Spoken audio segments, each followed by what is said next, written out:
Alright, so in my other video I talked about I bought the wrong handguard that fits milled and standard receivers. And apparently these paps have a little bit different. This is an n-pap, this is a Stava.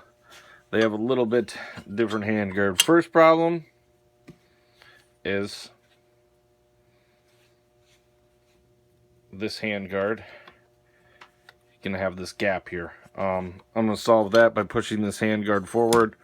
What I'm planning on doing is, so I had taken the standard handguard, chopped off, and then sanded to fit. I gave it a little bit extra size, but I sanded to fit the chopped off part of the handguard, so I can drop the rail in, and it works as a spacer.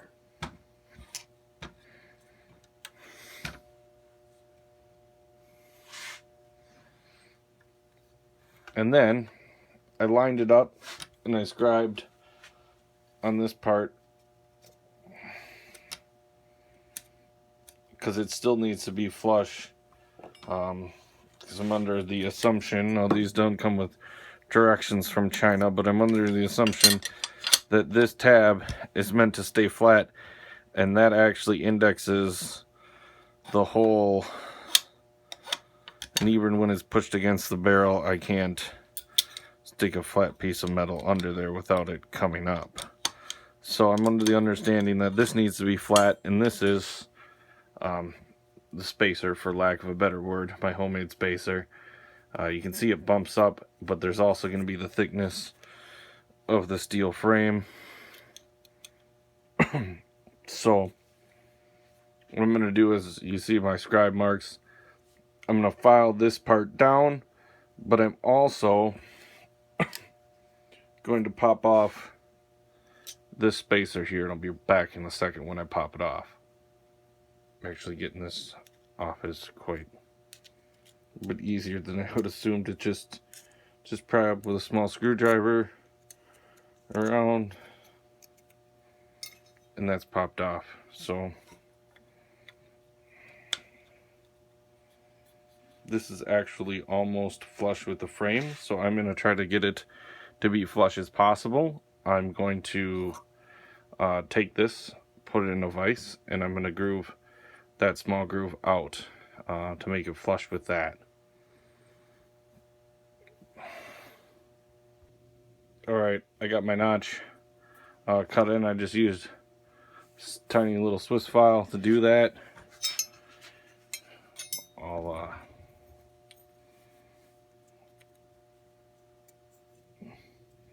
gonna put back on that bracket, steel bracket.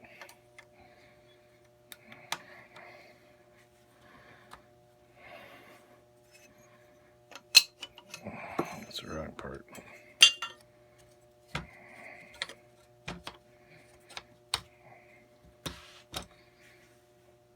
And that is a nice and tight wiggle-free fit.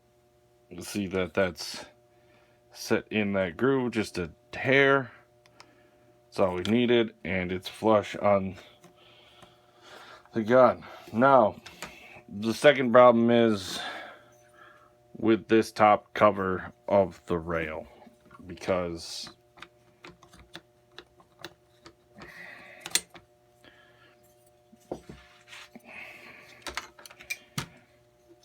it just does not fit over. You can see the back fits snugly over the gas tube, but it'll fit at an angle on these, but it just quite won't fit over. And if I flip it over and we take a look at it, we'll see that it has this hump. This section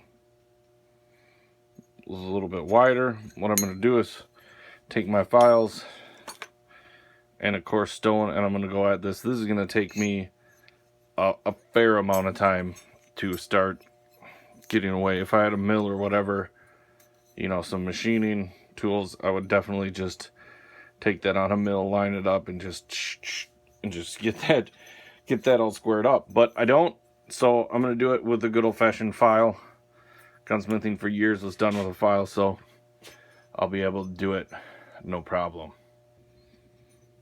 So a couple of things for the filing part that's going to help. I got it here in a bench block.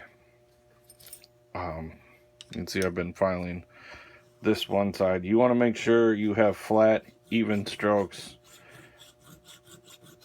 to keep the metal even.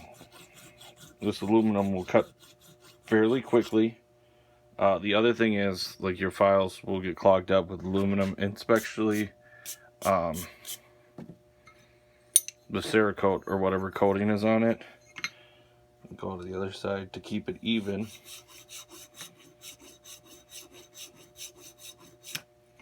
And you'll see it'll just automatically clog up with that gunk. I'm just going to rub it against a brush and, you know, clear a lot of that out of there. Keep it sharp, keep it going. I'll check back in. You can see I got all the Cerakoting off of this side, starting to come down a little bit in thickness. And then we will start on the other side and check back in with you. Alright, so I got that, and I will say resist the urge to use power tools, because you'll do shit like that and fuck it up, unless you're using a mill. Most of this work can be done with a big file. I cheated a little, used an angle grinder, and then hit it with a file and then a stone with some oil. And after all that fitting, everything fits together nice. No wiggle because of that spacer we put in there. I mean, there is a little gap here on the top, but I'm not going to be all that bothered by that. And I'll just get the screws in. It's rather washed out.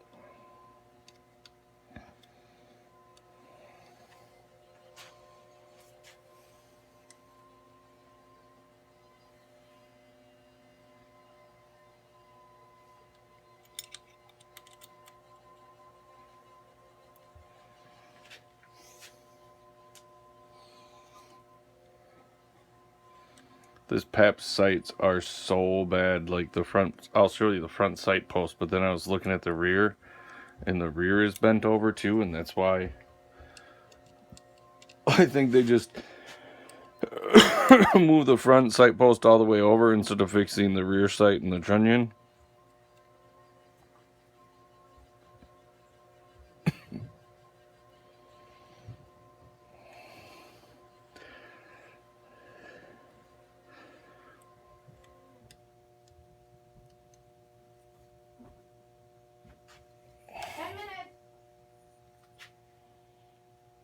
It's my 10-minute warning. We got to go to barbecue, so hopefully I'll get this up. And can we not talk during my videos? We have to go. All right, get the last couple of screws tightened in here.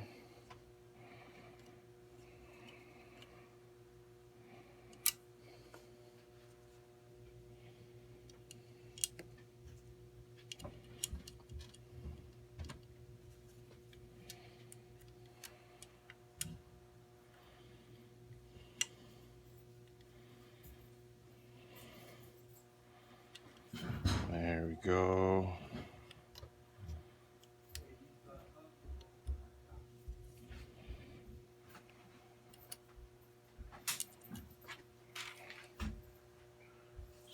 Tighten the pattern.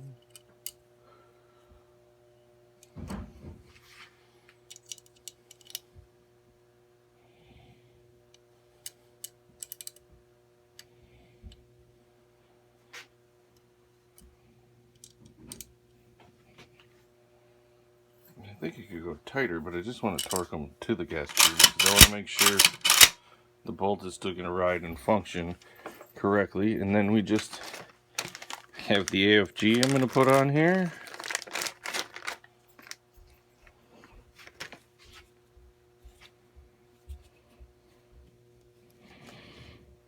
A lot of people put these AFGs on angle foregrips on AK rifles, because if you put a a forward grip, you won't be able to rock the magazine in place.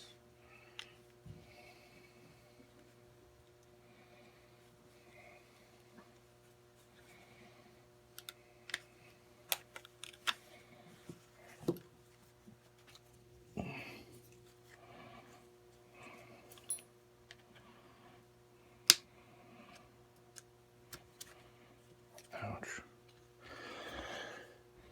Well, it does come apart to switch the grip handle. Since I was going to use the original,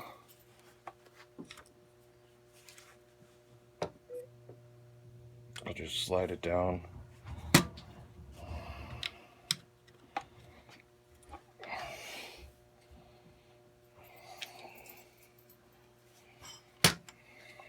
Line it up with a hole. I'm done. Anyways, I got the AFG on there, the fake point on top, and you can see the spacer. Good result with the little cut in here, and this is like rock solid.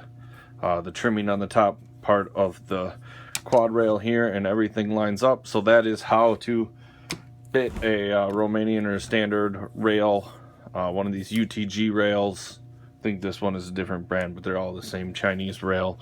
How to fit a Chinese rail onto an n-pap, a pap, because I know they're different sizes. Thanks for watching. Don't forget to subscribe, hit the thumbs up on the video, and share it with your friends. All right, peace.